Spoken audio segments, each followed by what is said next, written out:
तर चला मित्रांनो, आपण आज फार्टेन सॉफ्टवेअरमध्ये परचेस बिलची एंट्री कशी करायची हे बघणार आहोत. तर सर्वप्रथम आपण F12 प्रेस करायचं. F12मध्ये परचेस बिल आपण सिलेक्ट केलेलं आहे. इथे ॲड म्हणजे नवीन, एडिट म्हणजे दुरुस्ती, व्ह्यू करणे, पाहणे, डिलीट करणे, प्रिंट करणे, एक्झिट करणे. आपल्याला नवीन बिल ॲड करायचं, त्यामुळे आपण ॲडवर क्लिक केलं. परचेस बिल ही सिरीज सिलेक्ट केली. ट्रान्झॅक्शन डेट टाकायची, म्हणजे ट्रान्झॅक्शन डेट म्हणजे परचेसची बिलाची तारीख. C फॉर कॅश आणि R फॉर क्रेडिट टाकलं. इथं परचेस बिल नंबर आपण टाकलेला आहे. जे काही परचेस बिलवर INV वगैरे नंबर आला तो टाकला. ड्यू डेटवर काही केलं नाही. 2 इंटर मारल्यानंतर आपल्याला पार्टीचं नाव आलं. पार्टीचं नाव सिलेक्ट केल्यानंतर आपल्याला पुन्हा 2 इंटर मारायचे. 2 इंटर मारल्यानंतर आपल्याला आयटम सिलेक्शन मेनू येईल. आयटम सिलेक्शन मेनूमध्ये जो काही आपल्याला आयटम आलेला आहे तो आयटमचा नाव आपण सिलेक्ट करायचं. सिलेक्ट केल्यानंतर त्याचा बॅच नंबर, एक्सपायरी आणि MRP,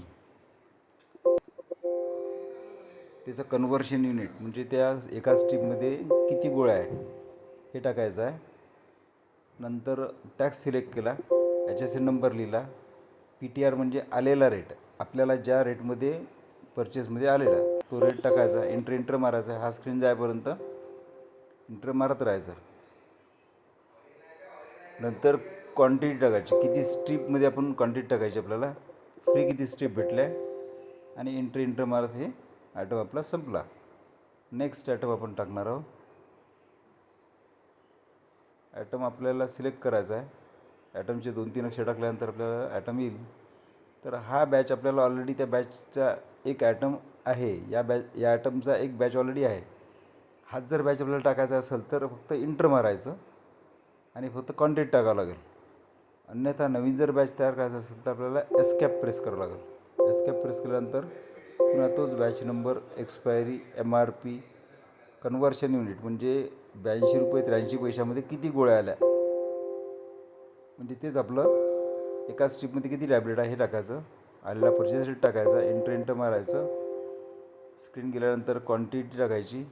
फ्री किती स्ट्रीप भेटल्या ते टाकायच्या. आणि सेकंड आयटम, असाच थर्ड आयटम आपण टाकणार. असं म्हणा की थर्ड आयटम आपल्याला जो टाकायचा आहे तो इथे नाही आहे, तर तो नवीन करावं लागेल. जर आयटम नसेल तर इन्सर्ट प्रेस करून आपल्याला नवीन आयटम तयार करता येते. हे बघा, वर तुम्हाला माऊस दाखवत आहे. इन्सर्ट की प्रेस केली तर तो आता नवीन आयटमचं नाव टाकायचं. समोर टॅबलेट, कॅप्सूल, सोल्युशन, IV टाकायचं. इंटर मारल्यानंतर कंपनीचं नाव टाकायचं. कंपनी सिलेक्ट केल्यानंतर पॅकेजिंग टाकायचं. त्या टॅबलेटमध्ये किती गोळ्या आहेत ते टाकायच्या. कन्व्हर्शन युनिट तेच टाकायचं. जितक्या गोळ्या आहेत तितकं तेच आपलं कन्व्हर्शन युनिट राहील. इथं आपण कंटेंट सिलेक्ट करत आहोत. इथं रॅक सिलेक्ट करत आहोत. कोणत्या रॅकमध्ये आहे, फ्रीजमध्ये आहे, कुठे आहे. इथं आयटमचा टाईप सिलेक्ट करायचा आहे. टॅबलेट आहे तर त्या टॅबलेट सिलेक्ट केलं. कॅटेगरी ॲलोपॅथी, आयुर्वेदिक, होमिओपॅथी सिलेक्ट केलं. ॲलोपॅथी असल्यामुळे सबस्टिट्यूटला क्लिक केलं आणि सेव्ह बटनवर प्रेस केलं. आता नेहमीसारखं पुन्हा बॅच नंबर, एक्सपायरी, इंटर मारत आपण समोर जाणार आहे. बॅच नंबर टाकलं, इंटर मारलं. एक्सपायरी टाकली, इंटर मारलं. MRP टाकले, इंटर मारलं. त्या MRPमध्ये किती टॅबलेट्स आल्या ते कन्व्हर्शन युनिट आपल्याला टाकलं. टॅक्स सिलेक्ट केला, HSN नंबर टाकलं, परचेस रेट टाकला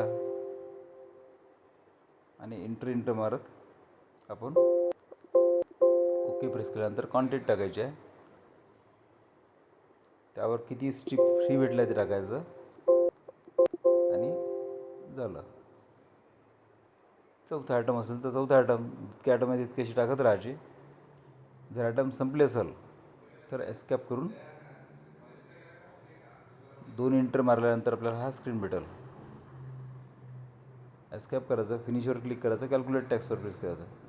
जर हा बी आपला आयटम मॅच झाला, जर 481 रुपये बिल आपलं बरोबर आलं असेल तर ठीक, अन्यथा डिस्काउंट किती आहे ते बघायचं आहे. डिस्काउंट टाकल्यानंतर तिचा डिस्काउंट दोन पद्धतीनं आहे, एक पर्सेंटेजमध्ये आहे आणि एक रुपयामध्ये आहे. आपल्या पर्चेस बिलात जर रुपयात डिस्काउंट आलेला असेल तर रुपयामध्ये टाकायचा, नाही तर मग पर्सेंटेजमध्ये टाकायचा. व्हाईस वर्सा होऊन जाते. ते पर्सेंटेजमध्ये टाकलं तर रुपयात जाते, रुपयात टाकलं तर पर्सेंटेजमध्ये जाते. पण तरी जर समजा काही डिफरन्स असेल तर ग्रॉस चेक करायचा, पर्सेंटेज वाईज काय आहे काय नाही चेक करायचं, नाही तर मग आपल्या पर्सेंटेज चुकलं, जे काही चुकलं असेल ते इथं आपल्याला चेक करायचं. अमाऊंट जी एस टी चुकते करायचं आपला, तर आपण हे स्क्रोल करून इकडे आपण जी एस टी चेक करू शकतो. समजा 5चा 12 पाहिजे आपल्याला, इथं 12 होता किंवा 18 होता, तर त्या आयटमला आपण डबल क्लिक केलं. डबल क्लिक केल्यानंतर बॅच एडिटला क्लिक केलं. बॅच एडिटला क्लिक केल्यानंतर पुन्हा बॅचची विंडो ओपन झाली. जे काही करेक्शन करायचे ते करेक्शन करायचे आणि एंटर मारत खाली यायचं.